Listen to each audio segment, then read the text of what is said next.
Welcome back, everyone. Ready for another deep dive? Always. Good, because today we're heading into a period where India's cultural landscape was, well, utterly transformed. We're talking about the Delhi Sultanate, right? Exactly. Think 13th to 16th centuries.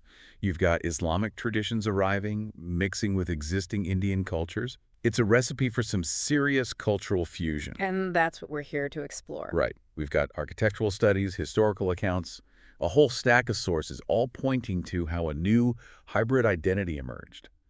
One that, as you said, had ripple effects for centuries. Oh, it's more than just ripples. It's not just layering one culture on top of another. This is about exchange, adaptation, the birth of something new. Okay, so let's make this concrete. Let's start with something tangible. Architecture. Perfect example. I mean, I'm picturing mosques and palaces, but I have a feeling there's more to it. Way more. Take the Quwwat al-Islam Mosque in Delhi, built by Qutbuddin Aibak. The Sultanate's founder. Right. It's a symbol of Islamic rule, no question.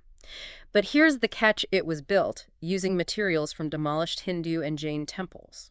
Wait, really? Like they just repurposed stuff? Literally. Pillars, sculpted pieces, all integrated into the mosque itself. It's called spolia. And it tells you a lot about the early Sultanate approach. So it's a power move, for sure, but also kind of practical, using what's already there. But did they just throw it all together, or was there some intention behind it? A very deliberate mix. See, initially they used the trabeated style. Post and lintel, right? Yeah, common in Indian architecture. But it's different from the typical arched and vaulted style you see in Islamic architecture elsewhere. So they're adapting, integrating with what they find. That's surprising. I would have thought they'd bring their own architectural language wholesale. It's like a period of architectural diplomacy. I like that. But then things change, right? As we move into Akbar's reign, 16th century things shift again. Mughal architecture, while drawing from the Timurids, starts embracing Indian forms and motifs more intensely. Ah, Akbar, the emperor famous for his vision of a unified India. Makes sense his architecture would reflect that. Precisely. Fatehpur Sikri, his grand city, embodies this fusion. Indian aesthetics combined with that Timurid grandeur, it's that interplay that makes it so compelling. Breathtaking, I bet. But was this unique to Akbar, or did other Mughal rulers follow suit? It's interesting. Akbar's predecessors, Babur and Humayun, focused more on mosques, reflecting their early efforts to, solidify Islamic rule. But Akbar, he was into forts and palaces, showcasing this broader idea of the Mughal state. Pushing boundaries. In style and in function. Yeah. So what about the famous Mughal garden as part of this cultural mix, too? Absolutely. Akbar popularized the charbagh. The four-quartered garden. Right, introduced by Babur, but Akbar made it his own. It's so Mughal order, symmetry, connection to nature. And Humayun's tomb, set within a charbagh, became this model for future Mughal tombs, evoking paradise and all that. Beautiful and symbolic. But later rulers, Jahangir, Shah Jahan, they put their own spin on things, Yeah, right? Jahangir's personal touch is everywhere. The Hiran Minar, dedicated to his favorite antelope, his gardens at Sheikhupura and Vernag, these projects weren't just about imperial power, they reflected his own passions. So a shift toward something more personal, you could say.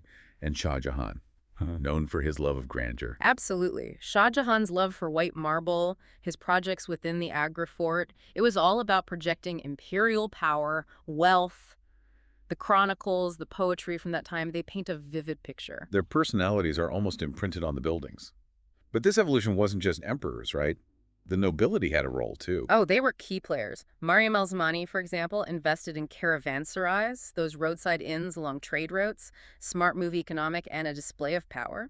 And then there's Saif Khan, during his governorship of Bihar, he commissioned significant buildings like the Idgah in Patna. Spreading the Mughal style beyond the court. But what about the Hindu nobility? How did they respond to all this? It varied. Some, like Rajaman Singh and Bir Singh Deo, actually incorporated Mughal elements into their own palaces and temples. The Jahangiri Mandir at Orcha, for example, it features Mughal-inspired chhatras and its paintings, a blend of Hindu and courtly imagery. It's that push and pull, that blending and adapting that makes history so fascinating. Speaking of blending, can't forget the impact on language. Huge impact. Persian, the language of the Mughal court, interacted with regional Indian languages, and you get Hindustani, a mix of Persian and Hindi Urdu. It became this linguistic bridge across the Sultanate. So, much like their buildings, a new language was emerging, blurring the lines. We've covered a lot of ground here, but how far did this Mughal influence actually reach? Did it stay in major cities or did it spread out? It spread far and wide. Take the Satnabad Mosque in Dhaka, for instance, built with local brick, but it still has those Mughal features, cusped arches, domed chhatras. We see the same in Dakud Khan's caravanserai in Dadnagar, Bihar. Mughal aesthetics adapted to different regions. Like a cultural ripple effect. But even as the Mughal Empire declined, their architectural style didn't lose its appeal, did it? Not at all. Look at the Mosque of Sayyid Muhammad in Ajmer, built in the late 17th century, well after the Mughal peak. It's got those cusped arches, Persian inscriptions similar to Shah Jahan's earlier mosque at the same shrine. The legacy endured. It's amazing how the Delhi Sultanate wasn't just political change, it sparked cultural transformation. And that merging of Islamic and Indian traditions, especially in architecture, left a lasting visual legacy. But now, let's turn our attention to a more complex issue: religion. How did this new faith and the new ruling class affect the existing social structures and religious practices? It's important to remember Islam's arrival in India wasn't some sudden event. It was a process unfolding over centuries. Trade, migration, even conquest. So, by the time the Delhi Sultanate pops up in the 13th century, There were already significant Muslim communities, yeah. Especially in the northwest and along the coast, a foundation of cultural exchange was already there. but how did things change when a Muslim ruling dynasty took over? Did the power dynamic shift dramatically? It definitely added a new layer of complexity. You've got these sultanate rulers trying to establish their authority, but they're also governing a largely non-Muslim population. Their policies toward other religious communities, well, they fluctuated. Of different times and regions, I imagine. Exactly. There were periods of tolerance and accommodation alongside attempts to, assert dominance, even encourage conversion. Okay, so let's start with those early sultans. What was their general attitude towards Hinduism and the other existing faiths? Early rulers like Qutb al-Din Aibak, Iltutmish, they were focused on consolidating power, expanding their territory. They took a pragmatic approach to religion. Hindus could practice their faith, but... But there were conditions. Right. They imposed the jizya, a tax on non-Muslims. A constant reminder of their subordinate status. Yeah. Did that cause any pushback? Oh, there was resistance. Some Hindu rulers and communities refused to pay, leading to conflicts. Others negotiated exemptions or reductions. It's important to remember the relationship between the Sultanate and the Hindu communities wasn't one-size-fits-all. It was complex. Alliances, coexistence in conflict, all woven together. So this pragmatism, did it continue throughout the Sultanate period? Not always. There were shifts. Take Alauddin Khilji, for example. Late 13th, early 14th centuries, he took a much more assertive stance towards Hinduism. Alauddin Khilji, known for his military strength and his reforms. Sounds like he wanted to limit the influence of the Hindu elites. Exactly. He increased the jizya, put restrictions on Hindu practices and festivals, even confiscated temple property. Hindus are barred from certain government positions, a clear attempt to reshape the social and religious order. And I'm guessing this didn't go over well with the Hindu population. Any major uprisings? There were pockets of resistance, but Alauddin's strong military and administration kept things largely under control. But his policies definitely caused resentment, and that would have repercussions later on.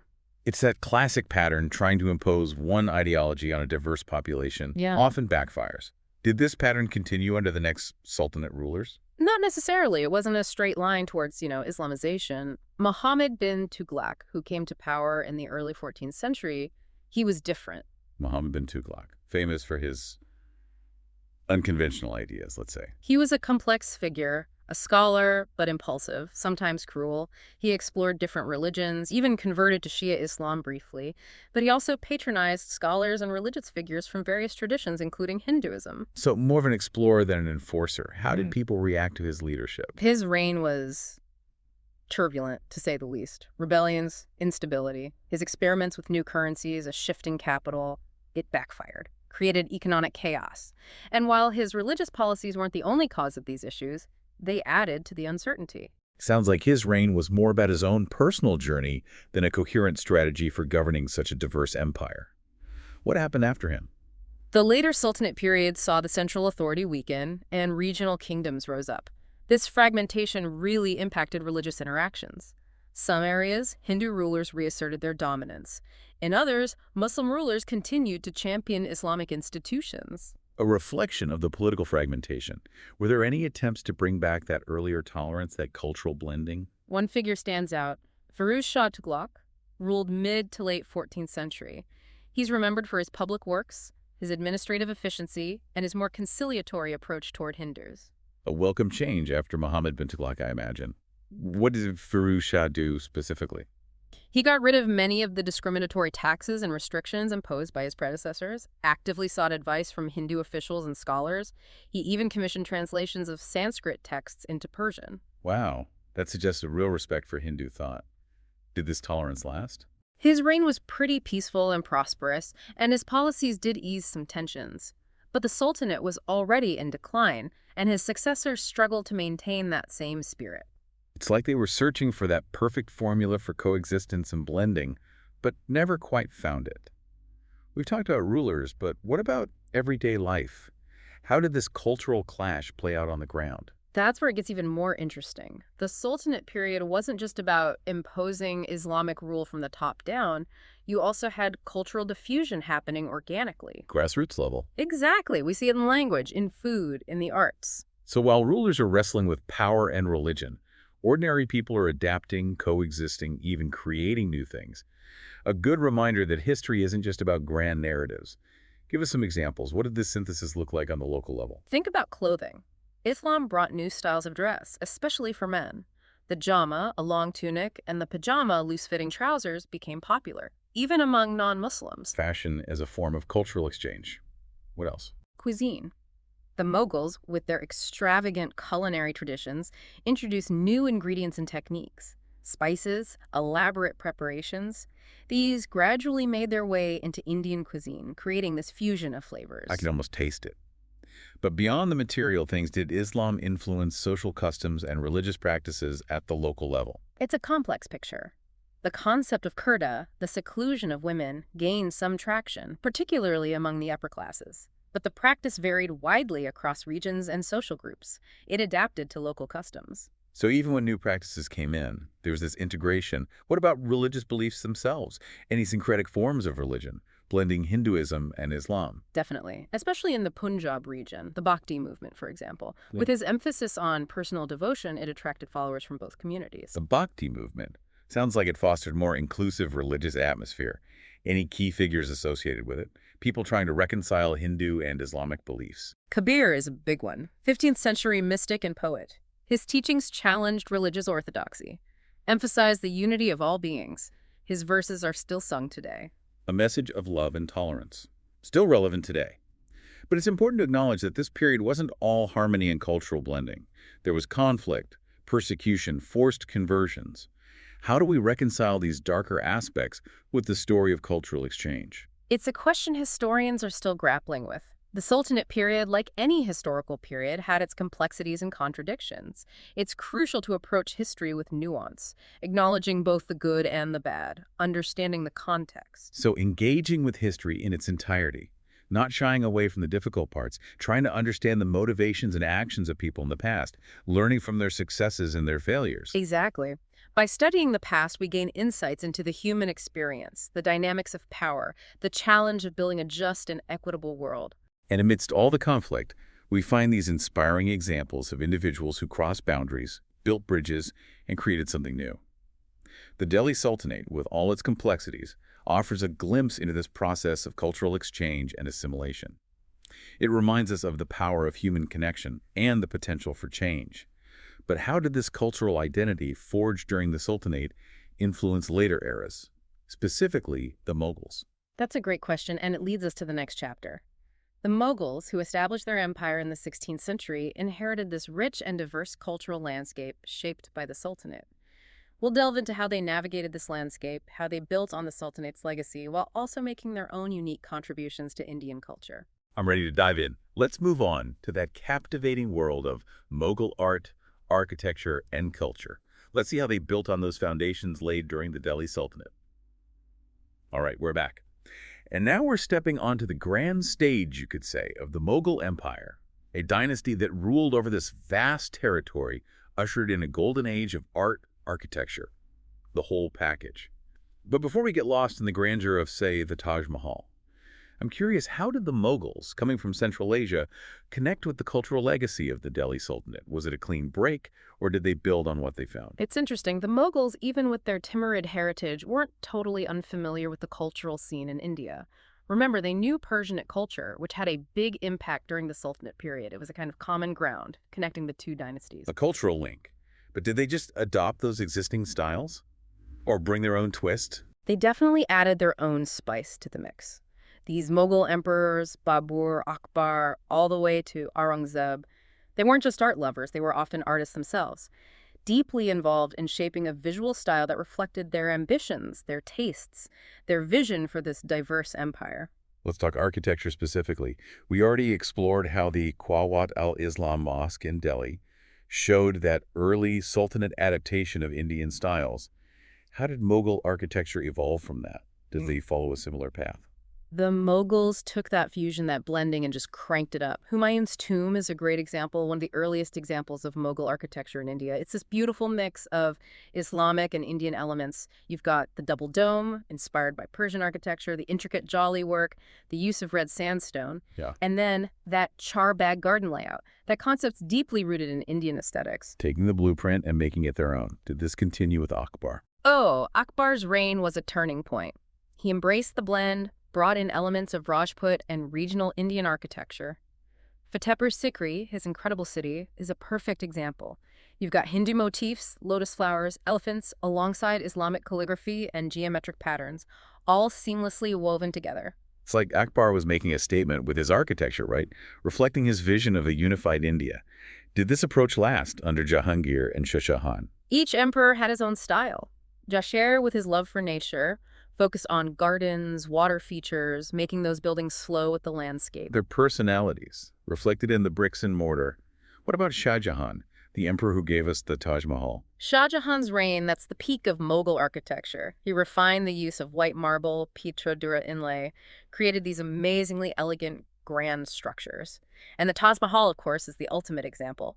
A testament to love and a symbol of Shah Jahan's power, his desire to leave a lasting legacy. Speaking of the Taj Mahal, I read that it was designed by architects from all over the Islamic world, right? That's right. Shah Jahan brought in the best of the best. Architects, calligraphers, craftsmen from Persia, Turkey, India. It shows you how cosmopolitan the Mughal court was, those connections they had across the Islamic world. A global project, truly. So, beyond architecture, what other art forms flourished under the Mughals? Was this fusion happening elsewhere too? Mughal painting's another great example. The Mughals were serious patrons of the arts. They had workshops where skilled artists created these exquisite miniature paintings, court scenes, historical events, portraits of the emperors and their families. Incredible detail. I've seen some of those. So vibrant. Were there certain techniques or styles that made Mughal painting stand out?